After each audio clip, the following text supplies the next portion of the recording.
It's very common for people who have died previously to come back and show up for a person who's getting ready to end, their life is getting ready to end, to actually kind of be guides to them through the process of death. Mom did it her way, that song that Frank Sinatra often sings. I did it my way, because everything she did it her way. And that was my mom. My biggest takeaway from this whole experience of helping people through the death process has been that we are not doing a good job of being prepared for what's coming. Welcome, Laura. It's good to see you again for the maybe second time today. We are going to talk about death today. And I know that this is a topic that you and I talk about a lot. As you know, I went through my death doula training, and it has really helped me to understand a little bit better about how to communicate about death. And also that training really complemented some of the things that we've been doing in the life care planning model for me. I will just tell our audience that since I got back from my training, you and I have been doing a lot of death talks with clients or with their families to help them understand, what happens physically to the body, and also to just help them understand how they might be helpful when certain things happen. But you yourself, in the role that you serve as an elder care coordinator, have seen quite a bit of people at the ends of their lives and also as they process through life. And I know for you and for me, we've both lost mothers and we both have fathers who are still living. Both of our fathers are at different stages in life. And I know you and I were just talking about some of the challenges that you're having with your own dad right now. So tell me a little bit about, how do you feel about death, and how do you feel about helping people at this stage in life, including your dad, where he is right now? I mean, I see death as a normal part of living. We're born, we go through life, and we die at different stages, and sometimes they're children, and sometimes you've, halfway through life, and sometimes you've lived a very full, complete life, and the person is ready, but oftentimes the family isn't ready, is what I usually see. Yeah. I did a death talk with you. Did we do a death talk together this week? Yes, we did one together. It was yesterday that we did one together, and it was with family. And I had two other death talks this week.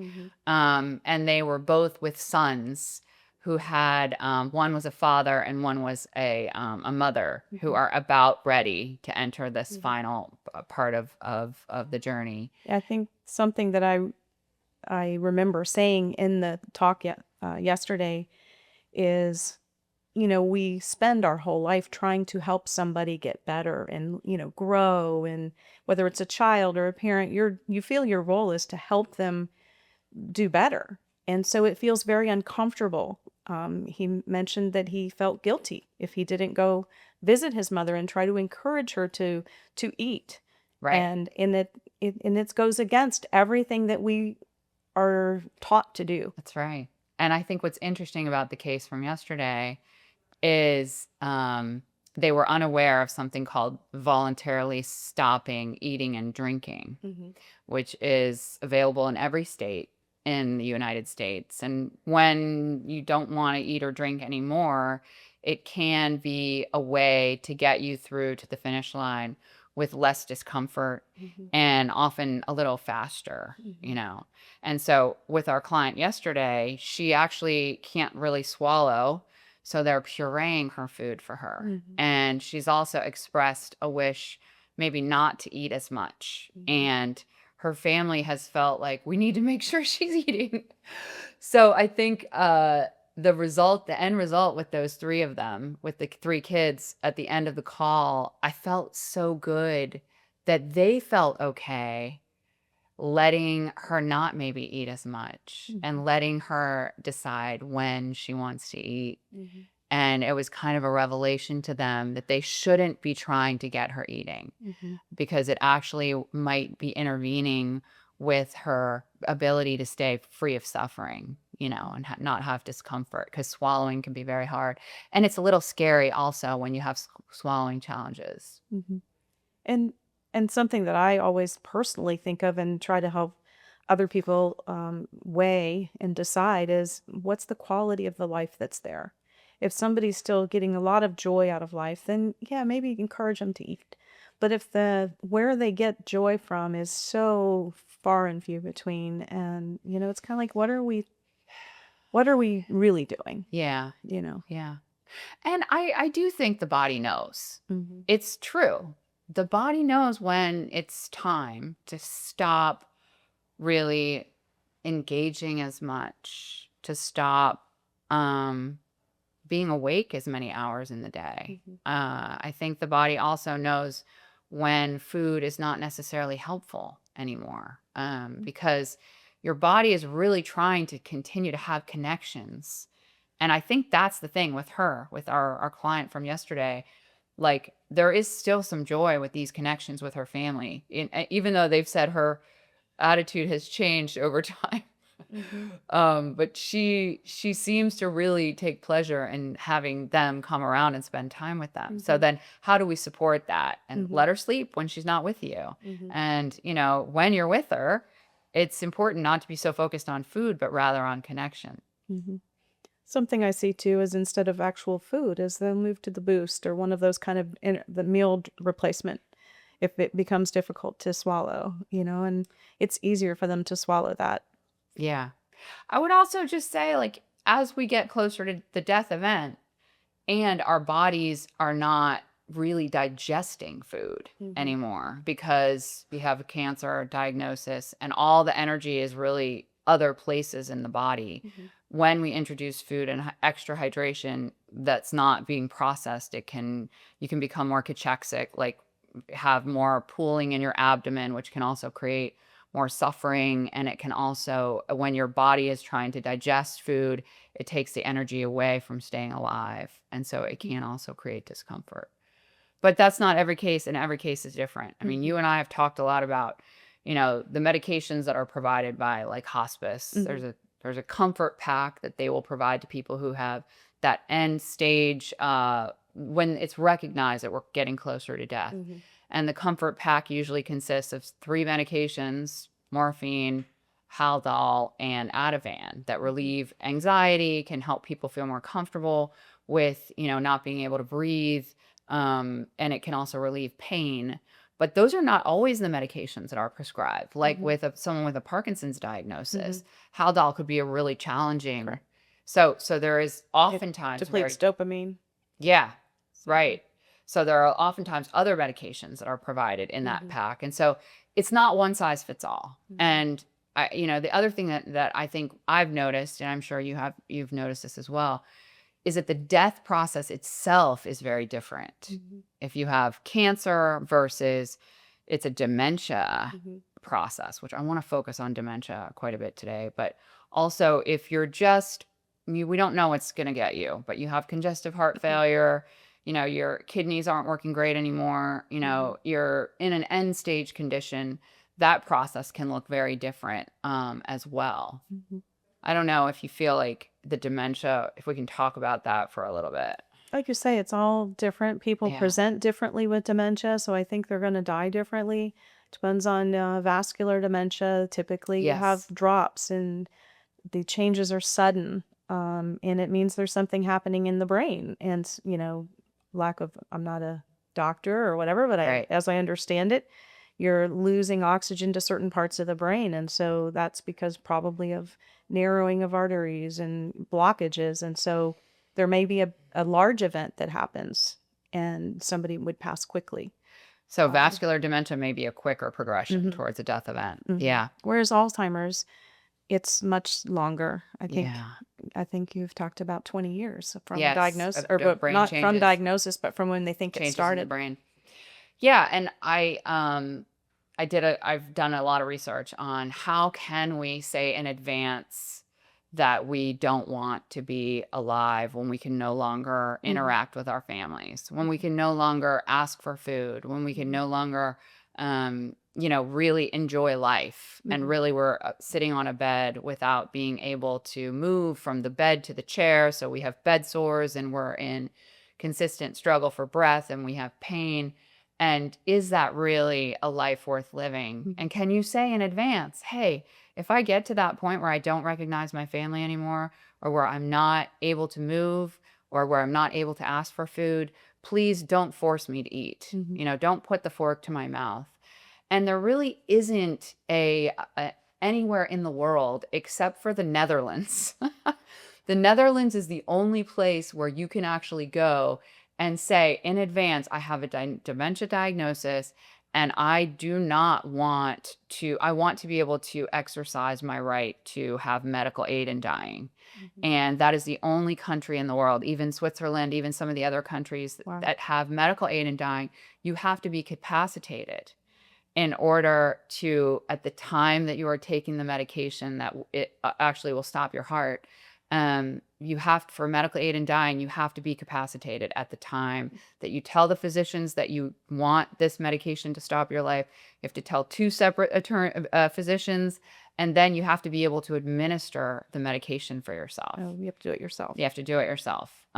So medical aid in dying is available now in 14 states, and Florida is not one of them. But there is nowhere in the world except the Netherlands where you can say in advance, when I get to this point, I want to be able to have a physician actually stop my heart. So it can be frustrating if you experience the process of dementia, and we have seen it a lot. That end stage is just a struggle, but there's nothing you can do to make it shorter except for voluntarily stopping eating and drinking. And we now have some advanced directives that allow you to say, if I can't identify my people, if I can't ask for food, I do want my healthcare decision makers and the people who are caring for me to not force feed me, to not require me to eat, to not purify my food and force it down my mouth. So, that is available in all 50 states, including Florida. And I think people are unaware of that. And we do have some advanced directives that specifically say that. And then it's up to your helpers to do what you've said in advance that you want. What do you think about that, Laura? I like the idea. I've seen a document that I don't think holds any kind of power, where you can say in advance, if I'm in stage 1 or stage 2 or stage 3 of the dementia, do you treat my UTI? Do you, those kind of things. And I think, like you say, it might be a good direction for the helpers, but will they do it? What happens? Yes. It's like, what happens when you're in pain and you've got a UTI, Yes. Can they ignore your request? Yes. Or can they hold it true, Yeah. And I can tell you that they probably will give you an antibiotic for your UTI. But if you have aspiration pneumonia, right, which often happens when people have swallowing challenges, where we see dementia patients at the end of life, they often say that, pneumonia is your friend, because do you treat the pneumonia? Because it's a slower, more painful process to actually go through death with a non-pneumonia state than it would be with pneumonia. So, I guess the question is, when are we going to accept that the body is going through a natural death process? It's not that we're killing somebody because we don't give them antibiotics. We're letting the body go through the natural process of the death event. And I think part of that key is education, which is what you've just done through the end-of-life doula training. Yeah. Is learning and sharing what you've learned with families so they know what to look for and know what to expect. Yeah, we're a good team. I'm not gonna lie. Okay, so I had a couple other questions for you. And I'm going to kind of talk a little bit about, your situation personally, because I think you've had some experiences and are going through some experiences right now. Are you comfortable talking about some of that? Some. Okay. All right. So when you're not comfortable, you just say done. Okay. I see you tearing up. So when these things come and you're like, no, then we'll just move on to something else. Right. Okay. So your mom recently passed, and you had done a lot of really hands-on work with your parents going through this stage, and I want to congratulate you. I know both of your parents very well.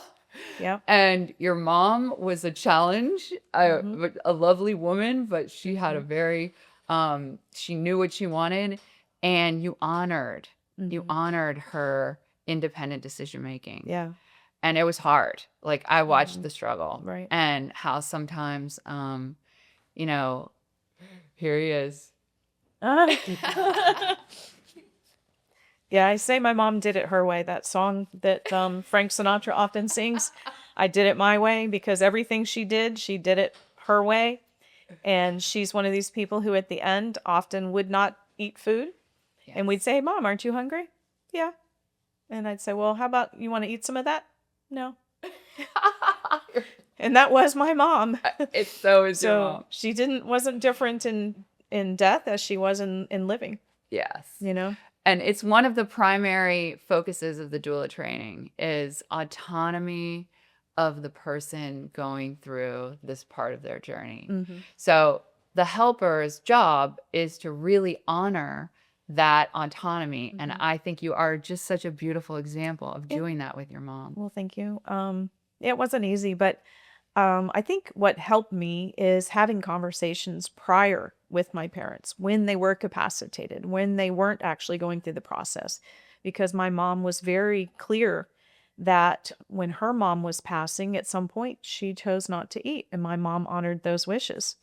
And so I see where families sometimes have more difficulty is when they're not talking about it because it's uncomfortable, because nobody wants to go through that. Nobody wants to think that their loved one's not going to be here anymore. Yeah. And so oftentimes when I go out and I do an assessment with a family, one of my questions is, do you have any prepaid burial or funeral arrangements? And sometimes I get guests and they tell me where they want to be buried and what kind of music they want to be playing. Yes. And the family knows. And then occasionally I will have a conversation like that and they'll say, no. And I look at the family and I say, do you guys have any idea of, what her wishes are? And they're like, no, we haven't talked about it. Yes. And I'm like, well, this is just an opportunity to bring up the conversation. And then, for me, I think it's helpful to the loved ones to have that conversation, to know what somebody wants so they're not left guessing. And it's interesting because the death talks that we've done, have been either with the family, without our loved one there, or with the people who are going through the death process without their family there. It's so interesting that they like to have a separation, because I think it's hard when you're going through the death process to have your family there listening to the questions that you're asking about what's going to happen to my body. What are some of the signs? What are some of the things that are going to happen? And it's uncomfortable for them to have their family there listening. But that disconnect, like you're talking about, it can create these real barriers to knowing what they want when they pass. So yeah, I think what you did with your mom was profoundly important for you to be able to honor her wishes moving forward. I was glad I knew. Yeah. What she wanted. I think the other interesting thing about your parents is that your mom and dad were together. First, they were at the village, and then they moved over to the Windsor. And then after your mom died, and they were in the memory unit. Right. And so, it was great. Like, they had each other, they did things together. But when your mom died, you brought your dad home. I did. Yeah. And interesting, because that is not usually how it goes. Yeah. The reason I did is because, like you said, they had each other. I didn't need to be there. They had each other. But when he didn't have her there anymore, I just couldn't, and I couldn't see him sitting there. Yeah. By himself. Okay, here comes the hard ones. And you can shut it down at any time. Okay. But, what is very common for us to see with our clients is that one spouse dies and then the other declines. Right. And are you seeing that with your dad? I am. He was already in a decline. He has Parkinson's and has had Parkinson's for longer than he was diagnosed with it, which is often the case I'm seeing, is that people are missed. And so he was already in a decline. But he's actually kind of held on longer than I thought. Yeah. I really am surprised that he remembers on most days that she's not there. Yeah. And he's like, what do I do now? Yeah. And I'm like, I don't know, Dad. What do you want to do? And your attitude is so beautiful. I know we were talking just a few minutes ago about, the caregiver saying we can't wake him. And your response was, wait 15 minutes and we'll try again. Yeah. I see my role as the daughter and helper, caregiver, to make the end of his life as best as possible. Yeah. And that included a couple weeks ago, I took him to the $1 Million Quartet at the Hippodrome because he loves music. That is really the only thing left that he really enjoys, I think. Children will make him smile, Oh, and music. And so took him to the Million Dollar Quartet. He stayed awake the whole time. wow. He loved it. And I said, Dad, would you like to go to another play in the future? And he said, I'll go to that one again. And so I got him tickets, and a couple caregivers took him the following week. So he went 2 weeks in a row.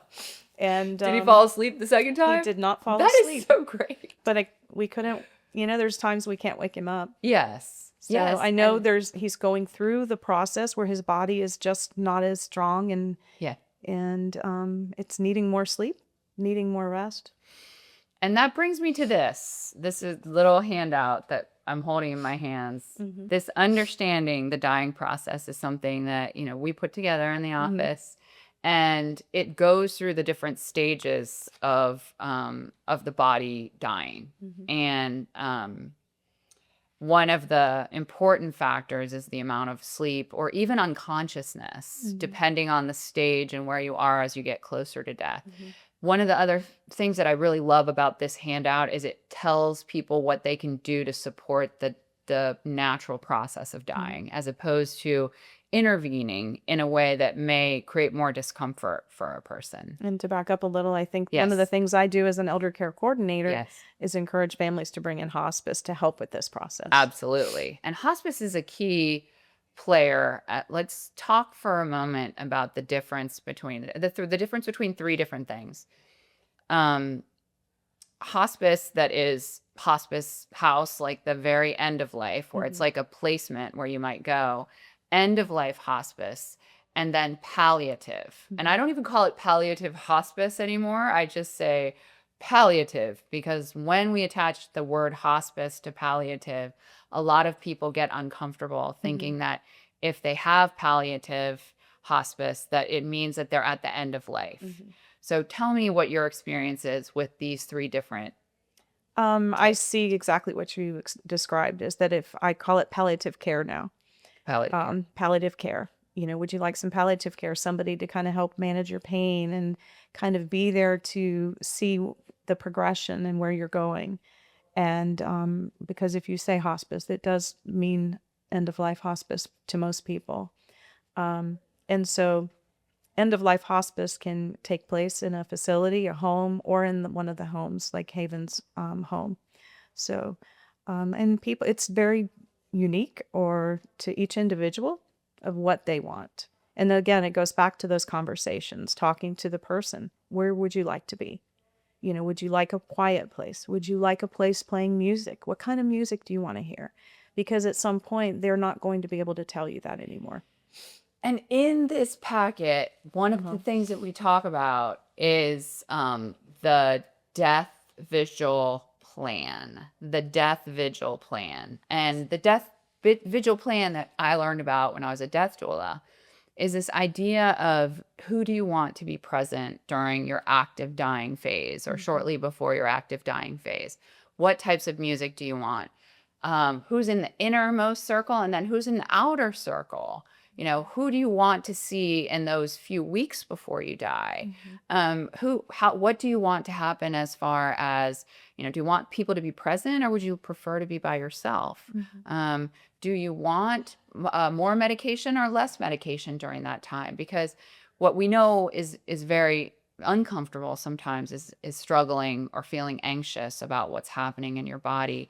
So there is this time where hospice will allow you to kind of move yourself in with the medications to feeling unconscious. And a lot of times people will say, oh no, they're killing my mom, she's had too much morphine. And the reality is that that extra dose of morphine may make your mom feel less anxious with what's happening. So yeah, it's interesting. Palliative, oftentimes the way that I've heard of it is it can be done 2 years, up to 2 years before you die. And it's an overseer of all the different things that you might have going on with healthcare providers. You might have a primary care provider, you might have a cardiologist, you might have a PT, you might have an OT, you might have a speech pathologist. And that palliative care provider is going to coordinate the care and see if there's anything missing, or if there's anything that's too much, or these medications interfering with these medications. So all these things become really helpful to have like a second set of eyes, especially if you're in a facility, to kind of come in and say, what do you think? I don't know that we need this or that, or this is extra, but they're not going to interfere with your care. So you can still get treatments and be on the path of, seeing, how long you might live, but you're likely at the end of the last 2 years of life. I think regular hospice is intended for the last 6 months of life. So that might be end of life hospice. And during that time, there will, if you decide to enter that type of hospice, treatment is no longer something that they will allow under that umbrella of hospice, if I'm not mistaken. Yeah, they won't treat the diagnosis that qualified you for hospice is the way I understood it too. Yes. But the house, the Haven, like Haven has a house. I think that's the only one who has an active house. Haven has a house here, Chiefland and Lake City. The other hospices have houses, I believe, but they're not here in the local area. Yes. They're further away. I think there's one close to Jacksonville. And then one further towards Tampa. Yes. So at the house, you might go, and the beauty of the house, like that I love about Haven House, which I've lost a grandmother there. I also had a client who I was his guardian, and so we were able to see him pass there. The bird feeder's outside every window. It's private. The staff checks on you every hour. You are always going to be appropriately medicated, and it just has a certain energy. People that work there understand the death process. They're very supportive. They are very warm. And I think it's good for families who are afraid to make decisions about medicine. Do they need more medicine now or not? Yeah. Because they really don't send somebody full time anymore like they used to in many years ago. They will give the family the medicine and say, here, you administer it when you think they need it when you're at home. And so some people aren't comfortable with that at all. And so I think the house is good for that. Yeah. And it's hard. Or if they're in a facility, the nurses at the facility will administer it. But not every hour. It's They're individual. not checking on you every hour. Right. It's individual. Yes. Yeah. I mean, what you want to have happen. Yeah. And I think as part of your vigil plan, if you're like, I want to be at home, I mean, there's some recommendations in this little booklet. Like sometimes people want to be in the middle of what's happening in your house. So you might want to move your bed like to a living area, and you might want to get a hospital bed. Hospice is great about supplying things like a potty chair or a shower chair or, things that can make your life just really a lot easier. And they're going to recommend those things right away. Incontinence supplies too. Yeah. And actually you can get all your medications through end of life hospice at the end too. And it's really interesting. I think the best death events that I've seen at home are death events where people have a plan. Like they plan for what comes with the next stage. They make sure that they've planned for the people that they want to be present. We talk about like the rally, which might be a time shortly before you die, where you become. It almost seems like you've regained your health. People think, oh, they're getting better. Right. And the rally is very common. It doesn't happen every single time, but it's really cool if the rally happens, and this is often the case, like with my daughters who just lost my ex-husband's father died, and they came into town, and he rallied right when they were in town. They were in town for like a day, and that's when he had his rally. And, it's interesting how many things like that coincide with each other. The other thing that happens that I don't think people are aware of, and this is going to sound a little woo-woo, but ask any hospice nurse, is this communication with people who have died. And how common it is that really the months before, as we heard from our client yesterday, that she was conversing with her mother and her sister. And this, I think, is probably several months before she's actually going to die. And having real conversations with them and using their names. And it's very common for people who have died previously to come back and show up for a person who's getting ready to end, their life is getting ready to end, to actually kind of be guides to them through the process of death. Have you seen that commonly? Yeah. I hear about people talking to people who've passed, and you you can believe either way. Is it somebody who's really their spirit's coming back, or is it the person who's dying is thinking about that person? It's almost Right. like an awake dream, It is, and it you know. feels just as, at least the way it's been explained, Dr. Kerr, who did this whole study on this, who was one of the speakers at our life care planning conference in February. He Mhm. actually, it was like 1,100 different documented cases of Mhm. this. And he said that, for people who didn't have someone who died before them, like younger children who have terminal cancer, they may have a pet who comes, Mhm. and the pet will sit by their bed Aw. because they don't know anybody, or it's Yeah. their mom's friend who passed, who comes and it feels to them just as real as if the person is in the room. Mhm. So I know it can give a lot of comfort to people when they're nearing that point where there may have some fear about what happens when they die. And it's interesting because we do this thing with doulas, with birth doulas. Mhm. And the idea is that during this transition between being in the mother's womb and coming out, it's a very scary passage. And the birth doula is there to be on the other side, as well as the parents, to receive this child who has just gone through a pretty traumatic event of like Mhm. leaving somewhere really safe where you had all your needs met out into this world that's super scary. It's a crazy And world. right? And so these birth doulas have been trained on, helping kind of create that avenue. And so, we think about death doulas on the other side of this, which is, we're creating this space and this place that's calm. We lower the lights. We create music that's soft. We try and make it a gentle transition for people. And the idea is that as you pass through this potentially dark and scary place to get to the other side, that you have that support as well. So it's really neat. So I love death doulas. We have a lot of death doulas in Uh-huh. Gainesville. We are, I've gone through the death doula training, but we don't act as a death doula in the life care planning program. We do a lot of talking about death. I want to help people, but if you did want a death doula, we could definitely connect you with Mhm. that service. It's I think it's becoming a little bit more comfortable for people to talk about. I'm not sure why, but Yeah. I'm hearing of more people that are interested in it. I'm hearing of more people that are becoming death doula. I Nicole just, Kidman. Nicole yeah, Kidman is a death doula yeah, now. yeah. And so I think education is good in any aspect of our life. And so the more we learn about it, and the internet helps, I think, Yes. on the web, we can go on the web and learn about things.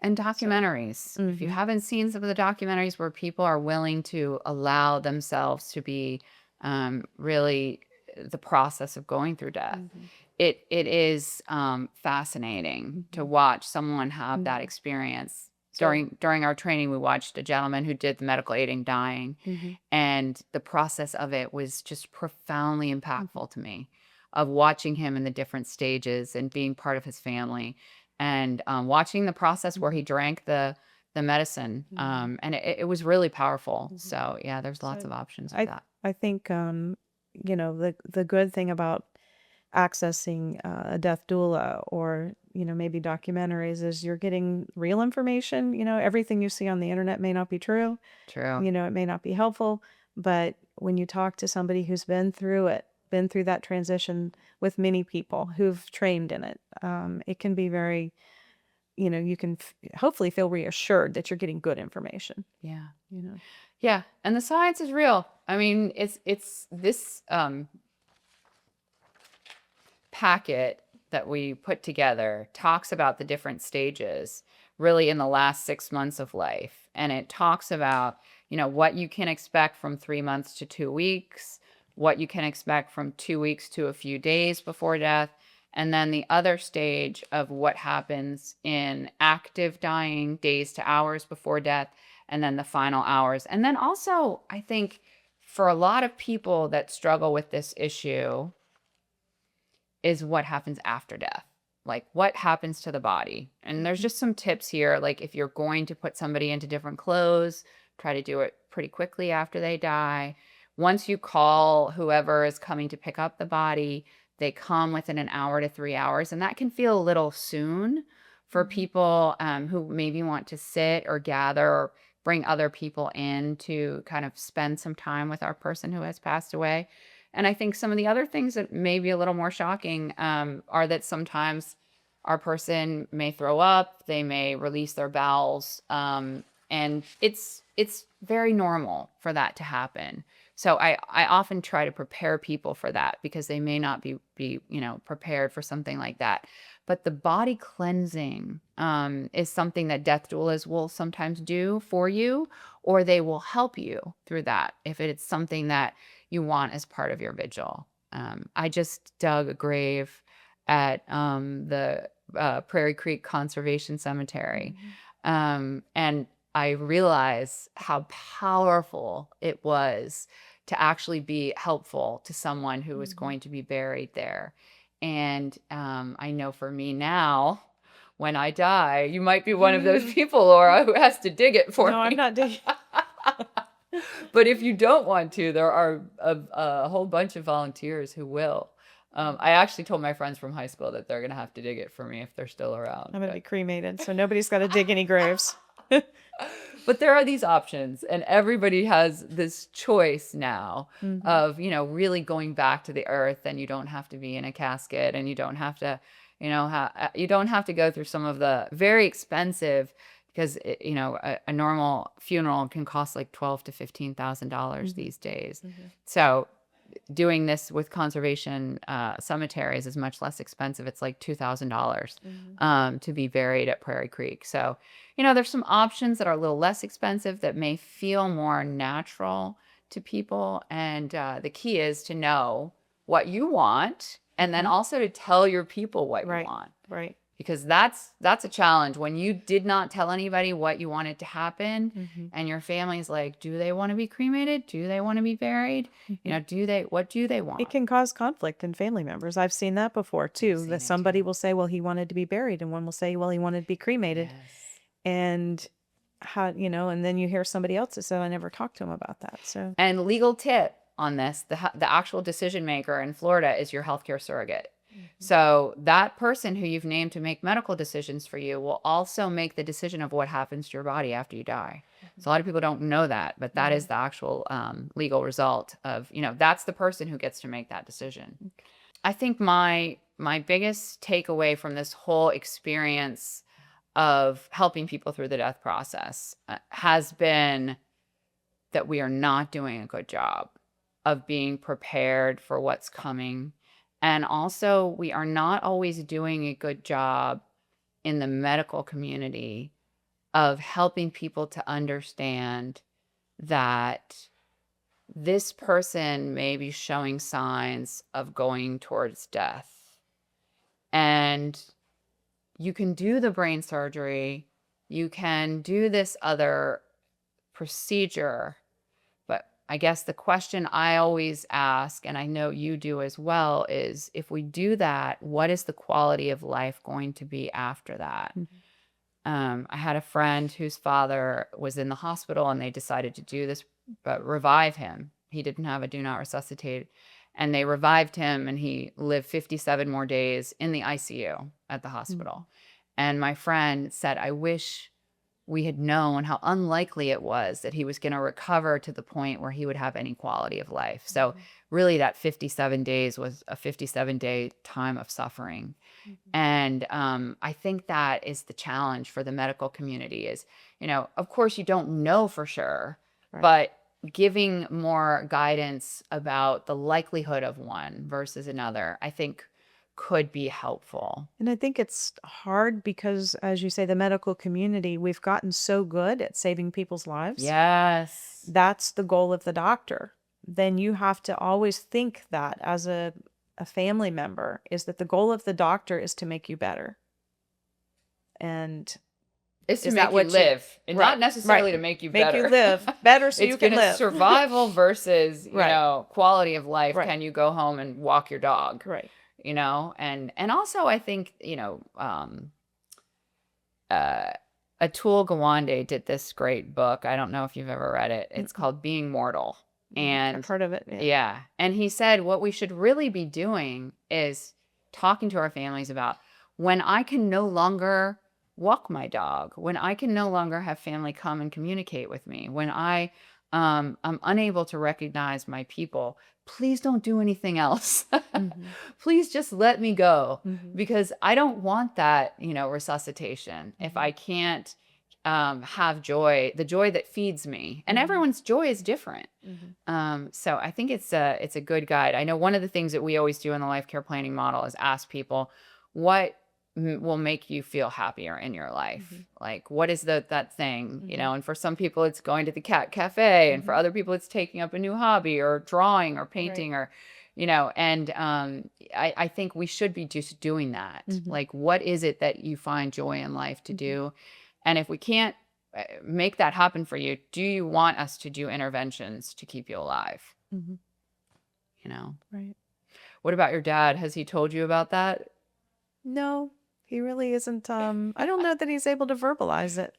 Did he do that before? I feel like your dad would be pretty clear about his wishes. I think that when he has no joy, he doesn't want to be here anymore. Yeah.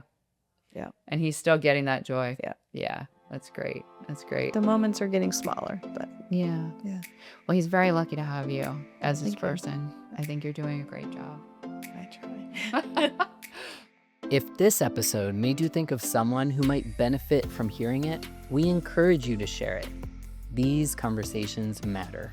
And to stay connected with future episodes of Thriving to the Finish Line, be sure to subscribe. Thank you for spending time with us.